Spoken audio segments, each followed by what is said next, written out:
नहीं, बढ़िया सब कुछ है, इतना विकास हो रहा है, कहीं पहले नंबर पर तो कहीं दूसरे नंबर पर देश आ रहा है। तो क्या ज़रूरत आन पड़ी कि दोबारा से 2013 के दंगे लोगों को याद दिलाए जा रहे हैं? क्या ज़रूरत आन पड़ी कैराना का पलायन याद दिलाया जा रहा है? योगी जी के खुद ट्विटर हैंडल से ट्वीट किए जा रहे हैं कि 60 हिंदू मारे गए, 1500 से ज़्यादा घायल हुए, लाठियाँ चली। इन सब की क्या ज़रूरत थी कि आते आते चुनाव मथुरा की बात होने लगी, चलिए हमने राम मंदिर बनाया, अब हम मथुरा बनाएंगे। क्या ज़रूरत पड़ी कि अगर इनकी सरकार आई अखिलेश की तो ये राम मंदिर का कार्य रोक देंगे? क्या कोई मुख्यमंत्री प्रधानमंत्री को ये कहेगा कि बनारस का यदि विकास हुआ है, अब मुख्यमंत्री प्रधानमंत्री बनारस जा रहे हैं, दुनिया देख रही है, ये कहेगा कि हाँ अंतिम समय में तो सब वहाँ जाते हैं, इनका भी अंतिम समय? क्या मतलब है इसका? दोस्तों नमस्कार, मैं हूं रोहित शर्मा और आप देखना शुरू कर चुके हैं हिंदुस्तान 9। उत्तर प्रदेश में चुनावी माहौल है और आज हम बड़ौत में हैं और बड़ौत में हमारे साथ राज्यसभा सांसद विजयपाल सिंह जी हैं। इनसे बातचीत करेंगे चुनाव के एजेंडा पर, क्या चल रहा है, चुनावी रणनीति क्या है, उन सब पर इनसे आज हम बातचीत करेंगे और जानेंगे चुनावी माहौल क्या है। सबसे पहले सांसद साहब, आपका स्वागत है हिंदुस्तान 9 पर। क्या लग रहा है, जैसे आप आज बड़ौत भी पहुँचे हैं, आप चाहते हैं मतदाताओं से भी मिलते होंगे, किस तरह का माहौल नज़र आ रहा है उत्तर प्रदेश में? देखिए, उत्तर प्रदेश में माहौल बीजेपी के पक्ष में है और इसलिए पक्ष में है कि 5 साल योगी जी की और 7 साल मोदी जी की, इन्होंने देश के लिए, प्रदेश के लिए जो काम किया है वो पिछले जो 10-15 साल सरकारी रही थी उसमें नहीं हो सका था। चाहे वो कानून व्यवस्था की दृष्टि से हो, चाहे गरीब लोगों की दृष्टि से हो, चाहे महामारी को कंट्रोल करने की दृष्टि से हो और चाहे विदेशी निवेश की दृष्टि से हो, उत्तर प्रदेश आज अग्रिम पंक्ति में खड़ा हुआ दिखाई देता है और देश भी अग्रिम पंक्ति में खड़ा हुआ दिखाई देता है। लोग इसे समझते हैं कि उत्तर प्रदेश में जिस तरह से कोरोना को कंट्रोल किया गया, तो WHO ने भी तारीफ़ की। जब बेटा बाप के पास नहीं जाता था बीमार कोरोना से पड़े हुए के, बाप बेटे के पास नहीं जाता था, कई केस ऐसे हैं जहाँ डेड बॉडी लेने भी नहीं गए थे, उस समय उत्तर प्रदेश का मुख्यमंत्री कोविड वार्ड में जाकर सीधा मरीज से बात करता था कोरोना के से। जी, इतना पक्ष में होता तो ये सब कवायद करने की ज़रूरत कहाँ पड़ रही थी? अमित शाह जी देश के गृह मंत्री हैं, वो जाट नेताओं को बुला रहे हैं, उनसे मीटिंग कर रहे हैं, जयंत चौधरी को बता रहे हैं गलत घर में चला गया, और उसके बाद जयंत चौधरी भी अटैकिंग मोड में है। आज मैं देख रहा हूँ पूरा दिन से उनको, वो भी लगातार योगी जी पे निशाना साधे जा रहे हैं। योगी जी कहते हैं 2 लड़के हैं जो दंगाई हैं, और इधर से जयंत चौधरी कह रहे हैं कि मैं कहाँ से दंगाई लगता हूँ, बताइए कोई एक भी आरोप लगा कर दिखाइएगा। देखिए, जहाँ तक सामाजिक दृष्टि से बात करने की बात है तो ये पहली घटना नहीं है कि अमित शाह जी ने जाट नेताओं को बुला के बात की। समाज की दृष्टि से जब लोकसभा के चुनाव थे तब भी उन्होंने अलग अलग समाज के लोगों से बात की थी, जाट समुदाय के लोगों से भी अलग बात की थी। ये कोई गलत बात नहीं है, यदि वो बुला के बात करते हैं तो उससे कोई दिक्कत नहीं है। और इससे कोई ये अंदाज़ा लगा लेना कि साहब पार्टी में कमजोरी है तो ये गलत है। समाज की दृष्टि से जो समाज हैं उन सबसे बात कर रहे हैं। जहाँ तक इस बात का सवाल है, अटैकिंग मोड का सवाल है, देखिए पहले भी सब मिलकर देख चुके। एक बार 19 के चुनाव में सब पार्टी मिलकर लड़ी थी लोकसभा चुनाव, और उसमें हश्र क्या हुआ था इनका ये आप सबको मालूम है। क्यों?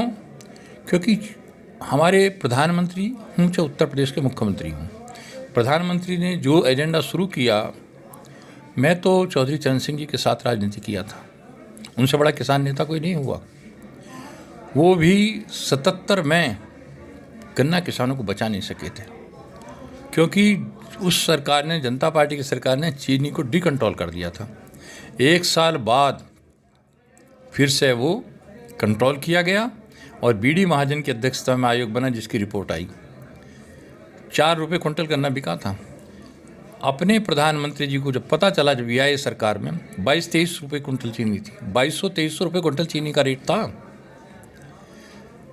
इन्होंने, और वो यूपीए की सरकार की देन थी, 40 लाख मैट्रिक टन चीनी आयात कर ली थी ब्राज़ील से, रॉ शुगर देश में खपा दी थी उसे, जबकि 3 महीने में रिफाइंड करके वापस करनी थी।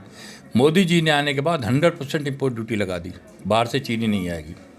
घरेलू चीनी 3100 रुपये क्विंटल से नीचे नहीं बिकेगा घरेलू बाजारों में। एक्सपोर्ट पे इंसेंटिव दिया, 15,000 करोड़ का नुकसान केंद्र सरकार ने उठाया, 60 लाख मैट्रिक टन बाहर भेजी, 40 लाख का बफर स्टॉक बनाया। और एथेनॉल जो गन्ने के रस से बनना चाहिए था, 50 साल पुरानी मांग थी, चौधरी साहब तब कहा करते थे, वो केवल 38 करोड़ लीटर प्रतिवर्ष बनता था, जो अब 4-4.5 हज़ार करोड़ लीटर बन रहा है। 9% अब पेट्रोल में मिलने लगा, प्रधानमंत्री जी ने कहा 20% मिलने लगा। तो बचाने का काम प्रधानमंत्री जी ने किया और उत्तर प्रदेश में योगी जी ने किया। आज निवेशक क्यों भाग रहे हैं उत्तर प्रदेश की तरफ को? ईज़ ऑफ डूइंग बिजनेस में आप देश में दूसरे नंबर पर आ गए, बहुत मामलों में पहले नंबर पर पहुंच गए। क्यों पहुंच गए?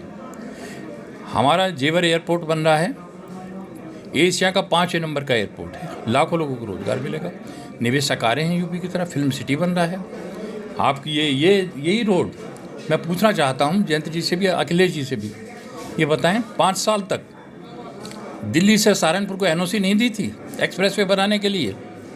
3 महीने में योगी जी ने आते दिया और बन के तैयार हो गया। अब देहरादून के लिए बन रहा अलग से, मेरठ से दिल्ली एक्सप्रेसवे बन रहा, मेरठ से प्रयागराज बन रहा है, काम हो रहे हैं सब। चाहे वो किसानों को लेके हो, किसान सम्मान निधि दी, पहले दी किसी ने? हम ये बताएं, स्वामीनाथन की रिपोर्ट तो 6 में आ गई थी। यूपी की सरकार को तो सब दे रहे थे, लोकदल भी समर्थन दे रहा था और कांग्रेस भी दे रही थी। कांग्रेस की सरकार थी, समाजवादी भी दे रही थी, क्यों लागू नहीं की इन्होंने? मोदी जी है, उन्होंने लागू कर दी। इतना बढ़िया सब कुछ है, इतना विकास हो रहा है, कहीं पहले नंबर पर तो कहीं दूसरे नंबर पर देश आ रहा है, तो क्या ज़रूरत आन पड़ी कि दोबारा से 2013 के दंगे लोगों को याद दिलाए जा रहे हैं? क्या ज़रूरत आन पड़ी कैराना का पलायन याद दिलाया जा रहा है? योगी जी के खुद ट्विटर हैंडल से ट्वीट किए जा रहे हैं कि 60 हिंदू मारे गए, 1500 से ज़्यादा घायल हुए, लाठियाँ चली। इन सब की क्या ज़रूरत थी कि आते आते चुनाव मथुरा की बात होने लगी, चलिए हमने राम मंदिर बनाया, अब हम मथुरा बनाएंगे? क्या ज़रूरत पड़ी कि अगर इनकी सरकार आई अखिलेश की तो ये राम मंदिर का कार्य रोक देंगे? अगर विकास इतना बढ़िया हुआ है तो इन सब की कहाँ ज़रूरत पड़ी? फ़ोन पर सूचित किया है 8 बजे। देखिए, ये प्रश्न भी उन्होंने ही खड़े किए। अखिलेश बताएं उन्हें क्या ज़रूरत थी ये कहने की कि सरदार पटेल जितने देशभक्त थे उतने ही जिन्ना देशभक्त थे, वो बताएं। जिन्ना ने देश को तोड़ने का काम किया था, पाकिस्तान बनाने का काम किया था। जिन्ना ने कहा था भारत से अलग पाकिस्तान होना चाहिए, और सरदार पटेल ने 565 रियासतों को देश में जोड़ने का काम किया था। तो क्या सरदार पटेल के बराबर में जिन्ना खड़े हो जाएंगे?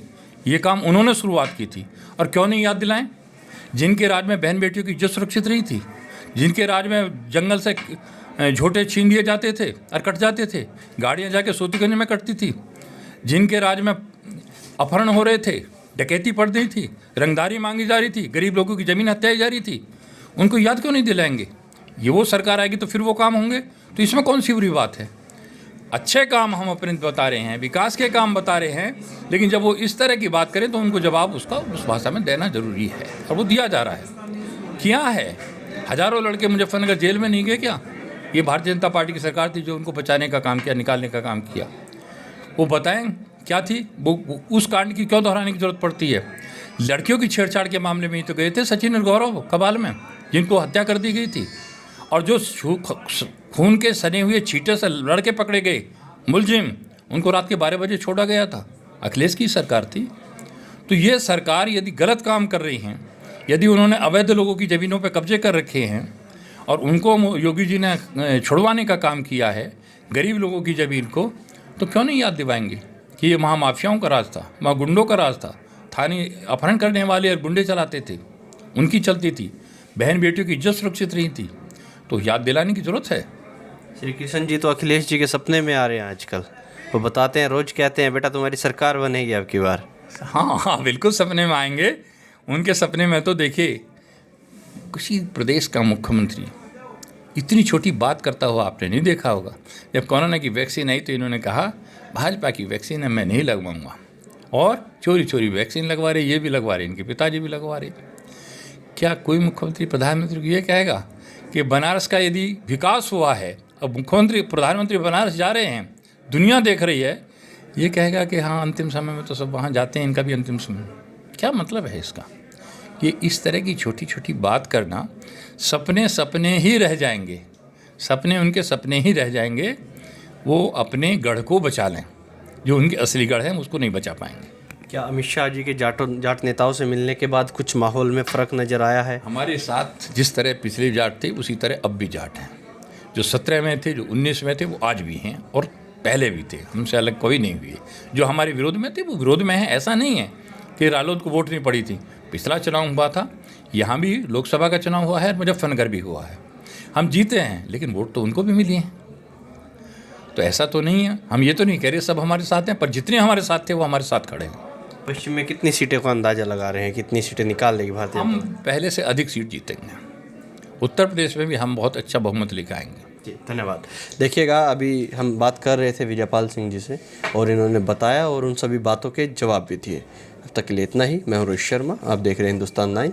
जय हिंद।